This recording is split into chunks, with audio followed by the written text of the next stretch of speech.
Kabar untuk para Blink, grup K-pop Blackpink dipastikan batal konser di Stadion Utama Gelora Bung Karno, Jakarta. Konser Blackpink yang rencananya digelar di Jakarta 11 dan 12 Maret 2023 di Stadion GBK Jakarta dipastikan batal.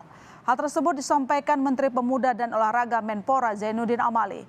Hal ini karena Stadion Utama Gelora Bung Karno termasuk dalam 6 stadion untuk penyelenggara Piala Dunia yang terdaftar oleh FIFA. Renovasi juga akan dimulai pada November 2022, sehingga Stadion GBK tidak bisa digunakan untuk kegiatan apapun. Daftar di FIFA dan itu sudah disetujui oleh FIFA, November ini akan mulai direnovasi. Oke. Nah, bagi yang sudah selesai itu tidak diizinkan untuk dipergunakan kegiatan-kegiatan lain. Sudah pasti, saya bisa pastikan itu tidak mungkin.